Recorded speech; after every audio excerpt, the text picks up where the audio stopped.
Hey, everyone. Welcome to this live coding session.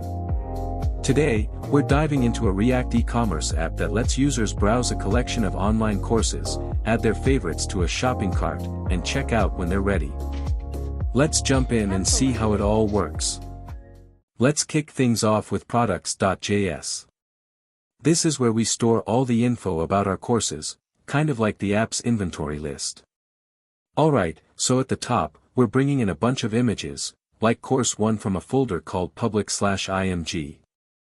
These are the pictures we'll use for each course. Then we've got this products array, which is basically our shop's catalog. Each course is an object with an ID, like one for JavaScript Basics, a course name to tell us what it is, a price like $49.99, and the product image we imported. The export part lets other files snag this list with a simple import. It's our starting point. Without this, the app wouldn't know what to show off. Now let's check out app.js.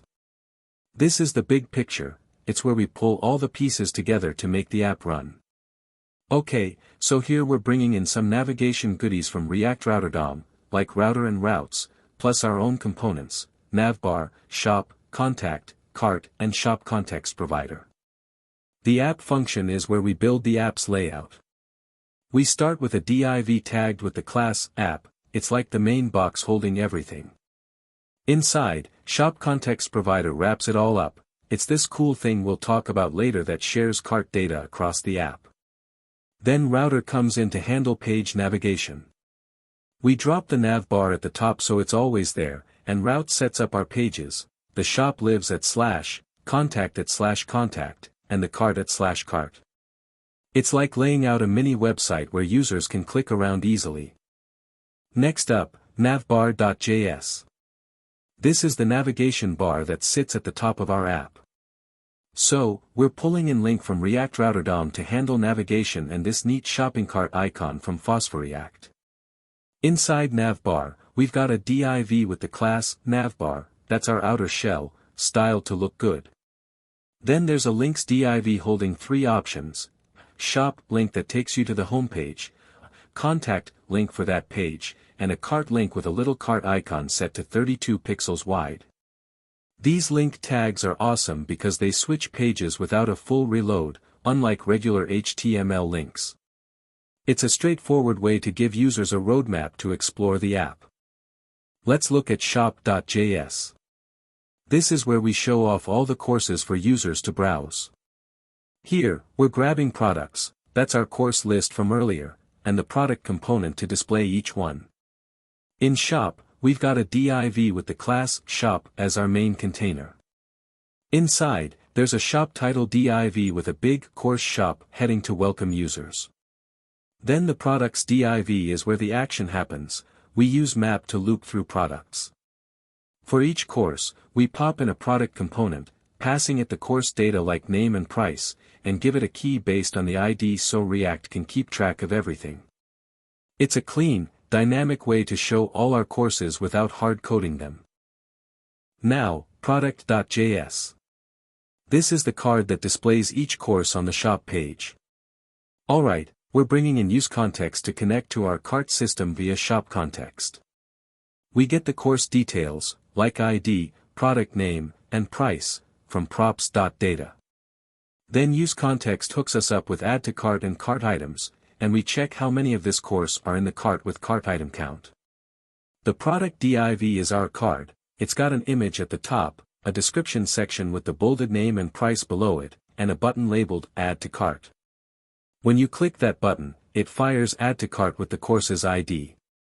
If there's already some in the cart, we tack on the count, like 2, to show what's been added. It's a simple, interactive card that makes shopping feel real. Let's hit shopcontext.js. This is where we manage the cart using React's hooks, pretty key stuff. So, we're pulling in create context and use state from React, plus our products list. First, we set up shop context with create context. Think of it as a shared toolbox for the cart. Then getDefaultCart builds an empty cart. It loops through all 8 products and sets their counts to 0, giving us something like 1 o'clock, 2 o'clock. In Shop Context Provider, we use useState to create cart items. That's our cart's current state, starting with that empty setup. We've got a few handy functions. Add to cart bumps up an item's count by 1, remove from cart drops it by 1, and get total cart amount loops through the cart, checks what's got a count above 0, grabs the price from products, and adds it all up. There's also update cart item count to set a specific number in checkout to wipe the cart clean. We pack all this, state and functions, into context value, then wrap the app with Shop Context Provider so every component can tap into it. It's like the brain of our shopping system. Alright, cart.js. This is where users can see everything they've added to their cart. Here, we're using useContext to grab cart data from Shop Context and use Navigate to jump between pages. The cart div is our main wrapper. It's got a big Your Cart Items title up top. Then we loop through products with map. If a course's count in cart items isn't 0, we show it with a cart item component, passing along its details. If it's 0, we skip it with null. Down below, we check total amount. If it's more than 0, we display a checkout section with the subtotal and 2 buttons. Continue shopping sends you back to the shop page, and checkout clears the cart and takes you to a checkout page we haven't built yet. If the total's 0, we just show a message saying the cart's empty. It's a smooth way to let users see their haul and decide what to do next. Now, cartitem.js. This is each individual item in the cart, with some handy controls. So, we're pulling course details, like ID and price, from props.data, and we use useContext to get our cart tools from Shop Context. The cart item div is our container. It starts with an image of the course. Then there's a description div with the bolded name and price laid out nicely. The real fun's in the count handler div. It's got a minus button that calls remove from cart to lower the count, an input field showing the current number from cart items. You can type in it to set a new amount with update cart item count, and a plus button tied to add to cart to bump it up. It's like a little dashboard for each item, giving users full control over what they've picked. Finally, contact.js. This is just a placeholder page for now, nothing fancy. And that's the app.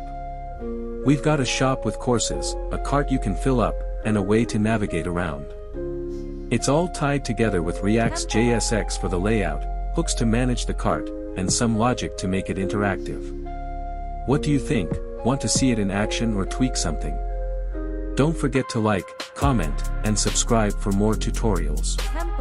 Thanks for watching, and I'll see you in the next video.